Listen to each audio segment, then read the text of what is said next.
Soler, que es periodista, que investigó muy especialmente este tema y que publicó un libro de esta terrible tragedia. Siempre uno tiene que tener cuidado, porque si tragedia es como algo que no está en las manos de nadie y sucede. Acá sí estaba en las manos de quienes gobernaban que esto no hubiera sucedido. Es este libro que se llama 2A, el 2 de abril. Fue un 2 de abril de 2013. Martín, bienvenido. Buenas noches, muchas gracias por la invitación. Bien, ¿por dónde deberíamos empezar? Por los fallecidos. Los fallecidos, bueno, la justicia reconoció al menos 89 en una resolución del Fuero Contencioso Administrativo de La Plata, una resolución del ex juez Arias, dijo que esa fue la cifra.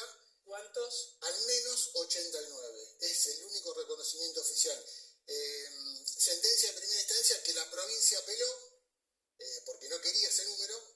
¿Por qué? ¿Para qué apela la provincia y baja ¿por qué quiere la provincia bajar la cantidad de muertos? Es obvio, pero decilo. Básicamente para que el impacto político sea menor. Recordemos que en el 2013 era un año de elecciones.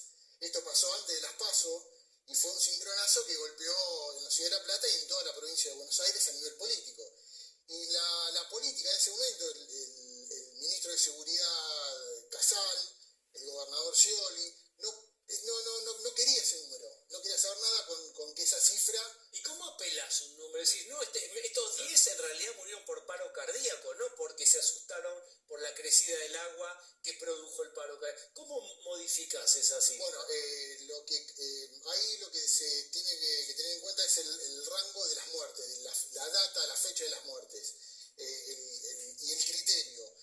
La provincia quería un rango de fecha muy cortito, entre el 2 de abril y el 7, 8, 9 de abril, no más de eso, una semana, y con criterios únicamente policiales. En cambio, en la sentencia de primera instancia, que después fue confirmada por la Cámara en la Contencioso Administrativa, tuvo una visión no tan policial, sino más sanitarista de la cuestión. Y fue la línea de tiempo la que extendió las causas de fallecimiento, fue casi hasta fines del mes de agosto. Yo sé que es duro, pero dame un ejemplo para entender. Una persona que sufrió la inundación y falleció, ¿cuánto tiempo después es computado como un muerto de la inundación de La Plata? En la sentencia del juez Arias fue varios meses después, inclusive hasta por causas como suicidio, por ejemplo, se analizaron si correspondía o no que que sean tratados como una víctima de la inundación, una víctima fatal. Martín, ¿y pueden haber sido más que estos 89? Porque en aquel momento, cuando vos estabas cubriendo este episodio trágico para la ciudad, se hablaron de hasta 200 muertos. En algún momento se decían incluso que se escondían los muertos, que en la morgue se había hecho un desastre para tratar de tapar todo. Según tu investigación, ¿cuántas personas murieron? Bueno, en la investigación que hicimos con Josefina López Mackenzie, somos los coautores del libro, nosotros corroboramos las 89 víctimas una por una del juez Arias y tenemos un listado propio en base a información pública, certificado de defunción y a un barrido territorial que hicimos, que nosotros llegamos a 109 víctimas. Son 20 víctimas más. Igual, esto es en la causa contencioso administrativo. En la causa penal hay otras víctimas que no están contempladas en la causa contencioso administrativo por la diferencia de criterios que había entre el fiscal de la causa penal y el juez del fuero contencioso administrativo. ¿Cuántos había ahí en esa causa penal? La causa penal, Sí. La mayoría de los nombres coincidían y había diferencia entre 10 y 12 nombres. Martín, cuando fue esto se habló mucho de la responsabilidad de la gestión de Pablo Bruera, entonces intendente, un hombre del peronismo, que tenía proyección, incluso soñaba con ser gobernador y después desapareció de la escena política, no así su hermano. ¿Qué pasa con Bruera en esta causa? Nada, no pasa nada con Bruera, no pasa nada con Scioli, porque esto no es un invento mío, está en el marco legal vigente. Lo que pasó en la ciudad de La Plata fueron varios factores. Lo más importante es una lluvia extraordinaria, como nunca en la ciudad de La Plata, 392 milímetros en menos de 4 horas, récord histórico. Después de eso, en 10 años no 392 milímetros en muy pocas horas. En 10 años no volvimos a tener una lluvia igual. Segundo, arroyos a la ciudad de La Plata la cruzan 5 arroyos, ninguno tenía mantenimiento. La responsabilidad del mantenimiento de los arroyos en toda la provincia de Buenos Aires es del gobierno provincial, eso está por marco legal vigente. No del municipio. No del municipio. El municipio lo que tiene la responsabilidad es de mantener la limpieza en los sumideros, en los pluviales de la ciudad de La Plata, los que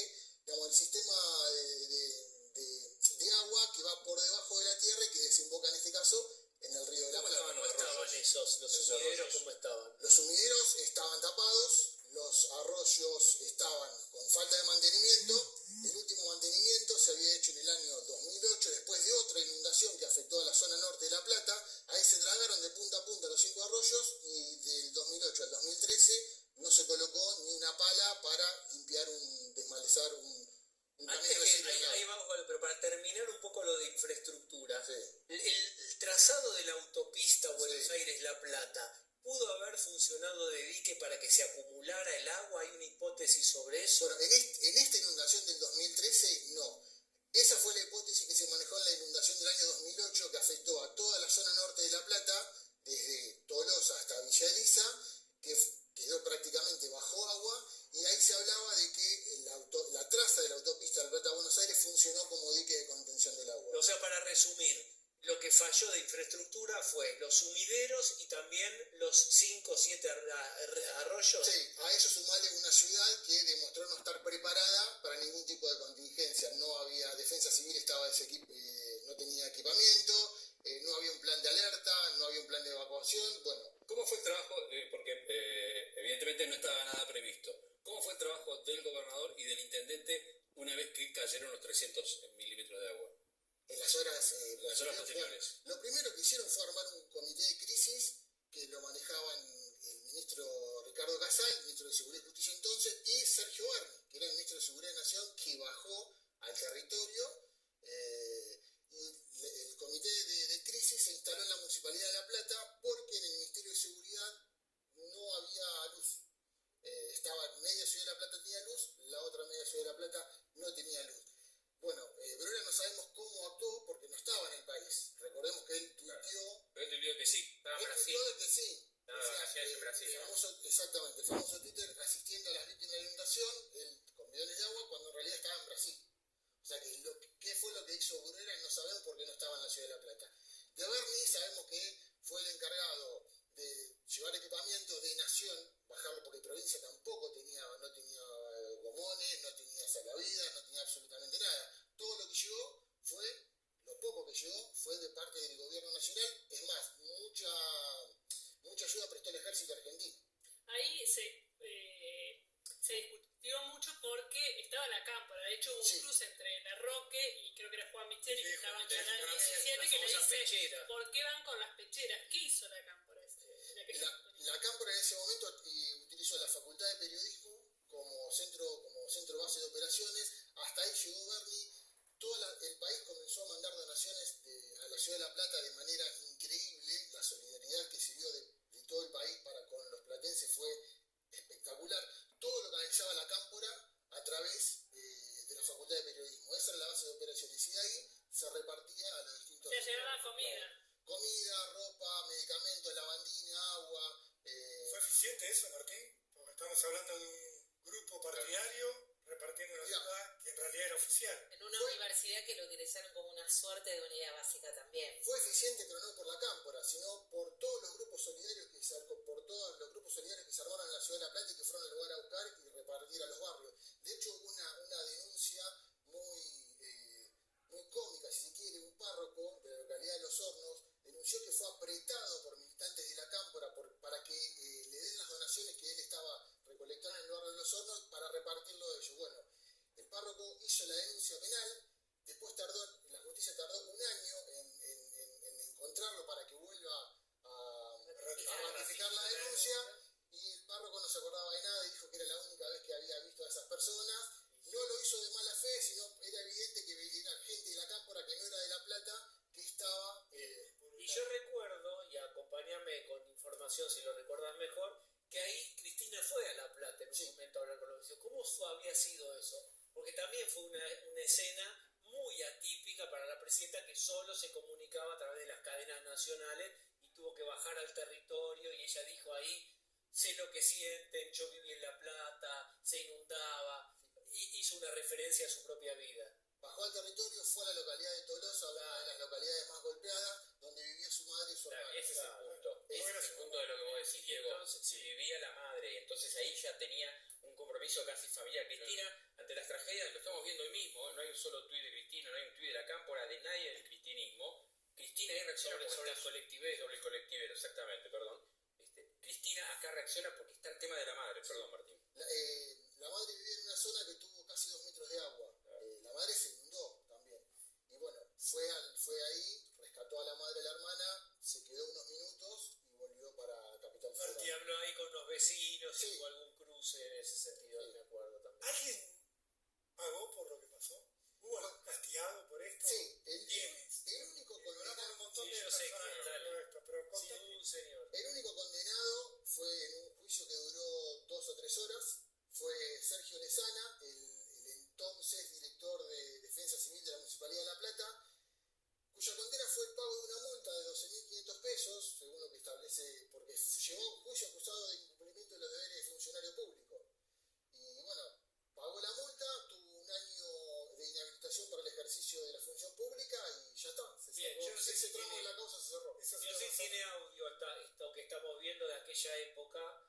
No tiene audio, no importa, pero yo recuerdo bien toda esta situación, ve a Nación y también. Vamos a la gran pregunta. Vamos del ayer trágico al hoy. Si cae mucha lluvia, ¿cuánto mejor preparada está La Plata? Bueno, se hicieron ensayos en laboratorios a partir de un informe que hizo la Facultad de Ingeniería de la Universidad Nacional de La Plata y se determinó que ante una lluvia similar, ni una gota más ni una gota menos, todas las obras que se hicieron, el único impacto que tendría es que el agua baje 10 centímetros. Te lo grafico muy fácilmente. Aquella persona que se inundó, que tuvo 1,50 metros de agua en su casa, va a tener 1,40 metros. Así con todas las escalas. Pero Después de ¿por qué? Digamos, ¿por qué no son suficientes? No son- Porque parece, por supuesto es indignante el dato, y sumamente insuficiente, pero porque no hay más, no se puede hacer más obras, se podrían hacer más, no hay plata, no hay decisión, o esto es todo lo que se puede hacer, y si es el diluvio universal no hay nada que hacer. Bueno, los ingenieros que hay en La Plata, que no participaron del informe, sino que son de otra línea, dicen que se pueden hacer más cosas todavía, se pueden hacer más obras en la ciudad de La Plata. Que lo que se hizo está bien, pero no alcanza. Lo que hace falta, además de las obras, es un sistema de alerta temprano para que los vecinos, ante una emergencia similar, ante un aviso del servicio meteorológico, puedan evacuar. Sí, Yo no quiero hacen decir, las cosas igual. ¿estás sobre alguna superficie en particular La Plata? Porque yo estoy pensando que casi cualquier localidad con 400 milímetros, si no está con una infraestructura, un trazado muy claro y de un desagüe muy claro, es una situación dramática. 400 milímetros en 4 horas es dramático. Bueno, la ciudad de La Plata es una ciudad que está cruzada por muchos arroyos, es una ciudad que está muy cerca del río, y bueno, tiene sus complejidades a la hora de diagramarla, de pensarla. Aquellos quienes fundaron la ciudad de La Plata, aquellos que pensaron en una ciudad diagramada, trazada, ordenada y planificada, bueno, de ese espíritu emprendedor del año 1882, hoy no quedó absolutamente nada. Martín, muchísimas gracias por haber venido. Este es el libro de Martín que produce que no haya olvido sobre esta situación. Nosotros quisimos recordar también esto que fue terrible para tanta gente, 10 años de este 2A, estas inundaciones de La Plata. Muchísimas gracias. Vamos a hacer una tanda, por favor.